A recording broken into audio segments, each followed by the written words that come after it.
बिस्मिल्लाहिर्रहमानिर्रहीम। अस्सलाम वालेकुम स्टूडेंट्स। तो आज जो है हम कनेक्टिव टिश्यूज़ पढ़ने वाले हैं। कनेक्टिव टिश्यूज़ जो एक तरह के ऐसे टिश्यूज़ होते हैं जो बॉडी के साथ जुड़े हुए होते हैं, सही है, वो कनेक्टिव टिश्यूज़ कहलाते हैं, सही है। जैसे कि कोई कनेक्ट हो गया कहीं से, जैसे इसकी एक एग्जाम्पल हमारे पास फ़ौरन से कान आती है, एक नाक आता है कि ये मतलब आपको कान पूरा मोड़ के निकाल सकते हैं, बस एक साइड से जुड़ा हुआ है। नाक को हम पूरी मोड़ सकते हैं, बल्कि हम आंखों को मोड़ नहीं सकते, मतलब पूरा हिलाना है। और कार्टिलेज टिश्यूज़ जो है हमारे कान के अंदर पाए जाते हैं, सही है। ये कार्टिलेज बोन हमारी इसी कोड़ी हम पूरी मोड़ देते हैं, जबकि अगर हम देखें तो अपनी टांग को ऐसे टांग की हड्डी को मोड़ नहीं सकते, सही है। नाक को भी हम थोड़ा थोड़ा मूव कर सकते हैं, नोज़ को भी, लेकिन अगर हम देखें तो अपने दांतों को आगे पीछे नहीं कर सकते। ये जो है कनेक्टिव टिश्यूज़ नहीं है। ऐसी चीज़ें जो कि ईज़िली जो है मूव हो सकें, वो हमारे पास कनेक्टिव टिश्यूज़ होते हैं। उसके अंदर हमारे पास टेंडन हो गए, टेंडन्स वगैरह भी बहुत सारी एग्जांपल्स आपको मिलेंगी, और कार्टिलेज हो गए। तो सही है, चले कनेक्टिव टिश्यूज़ पढ़ना स्टार्ट करते हैं। Connective tissues, these tissues which connect or binds different types of cell called connective tissues. ऐसा कनेक्शन, ऐसी बाइंडिंग जो डिफरेंट टाइप सेल से हो, उसे कनेक्टिव टिश्यू कहते हैं। They are also bind other tissues of the body with each other, एक दूसरे के साथ किसी भी बाइंड, इनके बाइंड मतलब होता है जोड़ना। कोई भी टिश्यूज़ एक दूसरे बॉडी के साथ जुड़ा हुआ हो, उस ईच अदर इनके एक दूसरे के साथ। Connective tissue hold structure in the body together such as tendency. ये जो है समझिए कि हमारे चेहरे ने कान को होल्ड करा हुआ है, पकड़ा हुआ है, तो इसने हमारे स्ट्रक्चर को, कान के स्ट्रक्चर को पकड़ा हुआ है, तो इसे कनेक्टिव टिश्यू है। Cartilage is a type of supporting connective tissue. ये एक ऑल्सो अ टाइप है कनेक्टिव टिश्यू की। It is also dense connective tissue. Cartilage has limited ground substance and has range from semi-solid to a flexible matrix. ये एक flexible matric होता है, एक strand नहीं होता जिसके हमारे पास उंगली है, हमारे पास यहाँ फोल्ड है। अगर इसके अलावा जहाँ फोल्डिंग के, अगर एक हमारे पास यहाँ फोल्ड है, हमारे पास यहाँ फोल्ड है, अगर इसके अलावा अगर हम यहाँ बीच से या ऊपर से मोड़ना चाहें तो नहीं मुड़ेगा, बल्कि हमारे पास काने कैसे पूरा टेढ़ा मेढ़ा कर ले वो पूरा मुड़ जाता है। Bone is another type of surrounding connective tissue. Bone or either a compact, dense or spongy cancer and contain osteoblast और osteocyte cell। osteocyte cell या osteoblast में भी पाया जाता है, सही है। ये एक अदर टाइप है कनेक्टिव टिश्यू की।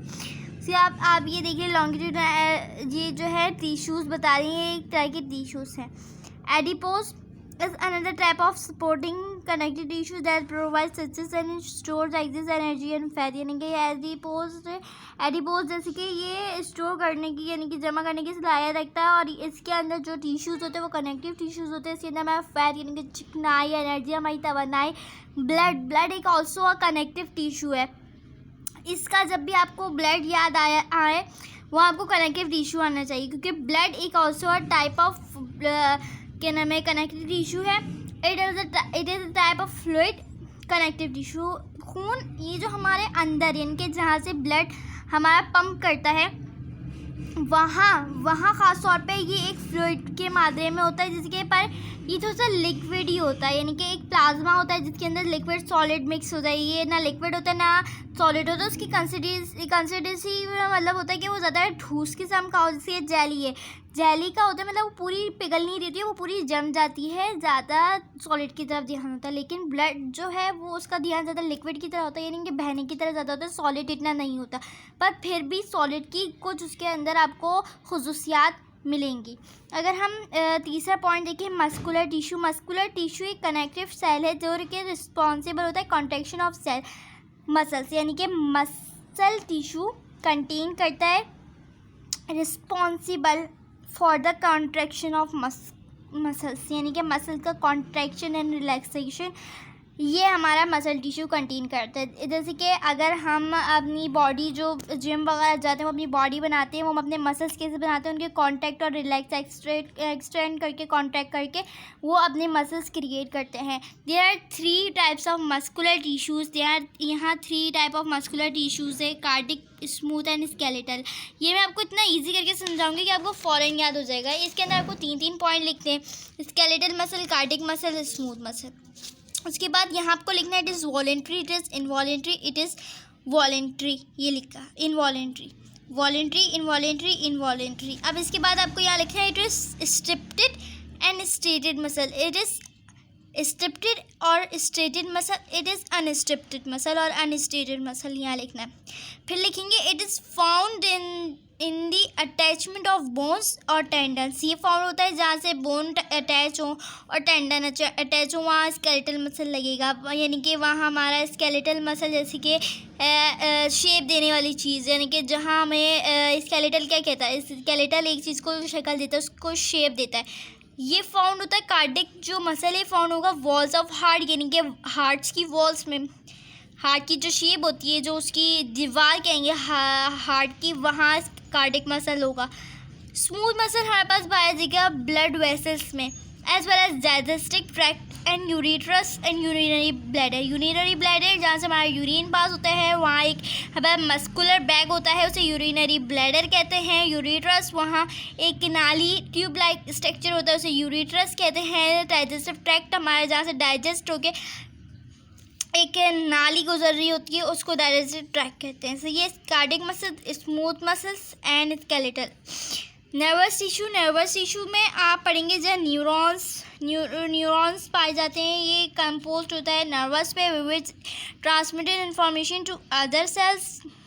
Nervous tissues is also found in brain, spinal cord and nervous. It is responsible for coordinating, controlling many body activities. Stimuli, muscles contraction creates an ourself of the environment and play a major important role in emotions, memory, reasoning. To all of these cells, nervous tissues need to ability community to each other by the way of electrical influence. सबसे पहले एक muscles का तार, जिसके हमारे skeletal हमारे shape देते हैं, उसी के साथ हमारा इन तारों का भी सिस्टम पूरा फैला हुआ है। हम समझे हमारे जैसी दुनिया है, वैसा ही एक जो निज़ाम है वो हमारी बॉडी के अंदर भी चल रहा है। एक समझे हमारा एक जो सेंट्रल ऑफ, जिसके हम बोलते हैं पावर जैसे कि हमारे पास पेट्रोल पंप होता है, वैसे हमारे पास एक हार्ट पंप है जहाँ से ब्लड सप्लाई होता है हर जगह, जहाँ से हमारी सारी चीज़ें निकल कर दिल के पास से पंप होके पूरा हमारा सर्कुलेट कर रहा होता है। उसके बाद हमारे पास दिमाग से लेके ये सारे तार जो बिछे हुए हैं ना, ये तार असल में हमारे पास नर्वस है। नर्वस जो है हमारी चीज़ों को कंट्रोल करती है, जैसे कि ये अगर हम ये खोल रहे हैं, बंद कर रहे हैं, मैं बोल रही हूँ या हम देख रहे हैं या आप सुन रहे हैं, ये सारी चीज़ें जो कंट्रोल कर रही नर्वस सिस्टम है। नर्वस सिस्टम जो है दिमाग तक आपकी बात पहुंचाता है, दिमाग की बात आपके रिसीवर या कहेंगे इसको स्टिमुलाई को क्रिएट करेगा, जैसे कि इमोशंस, मेमोरी या कोई भी चीज़ आपको जवाब देनी है, आपको रोना आ रहा है या कोई बात करनी है, कोई चीज़ याद आती है, वो सब हमारे पास नर्वस सिस्टम का होता है। ये एक जो है एम्प्लॉइज़ की तरह भी काम करती है, जैसे कि अगर जैसे कि यहाँ ये बिछा हुआ है, इनके आगे एक और यही तार होगा, इस तरह ये पूरे कनेक्ट होते हैं एक दूसरे की तरह। जैसे कि अगर आपका चूल्हे पे हाथ लगता है, आप फ़ौरन हटा लेते हैं। क्यों हटाते हैं, कैसे हटाते हैं कि ये आपको नर्वस सिस्टम आपके दिमाग तक पहुंचता है, और दिमाग से यानी कि ये नैनो सेकंड्स के अंदर भी से भी कम के अंदर काम होता है कि आपके फ़ौरन लगाते हैं और हटा लेते हैं। क्यों ये पूरे जलने क्यों नहीं जाता है, क्योंकि ये आपका हाथ पे जाता है, फिर हाथ से अंदर जाता है, अंदर से आपका दिमाग तक पहुँचने में कितना टाइम लगता है, यानी कि आप ये सोचो कि कितना फास्टेस्ट मूड में ये आपका काम हो रहा है। तो ये अल्लाह ताला का है, वरना अगर हम देखें तो हमारा हाथ जलता का जलता रह जाए, पूरा जल के ख़त्म हो जाए, हमारे कब तक पहुँचे, या आग लग जाए, कुछ जैसे कि स्त्री लग जाती, कभी गर्म पतीला पकड़े, हम फ़ौरन छोड़ देते हैं। वो सारी जो चीज़ें कंट्रोल कर रहा होता है ये हमारा नर्वस सिस्टम, जो जिसका पूरा जाल हमारी बॉडी के अंदर फैला हुआ है। उम्मीद करती हूँ मेरी वीडियो पसंद आई होगी। प्लीज़ मेरे चैनल को सब्सक्राइब करें, लाइक करें। मिलती हूँ आपसे नेक्स्ट वीडियो में। अल्लाह हाफिज़।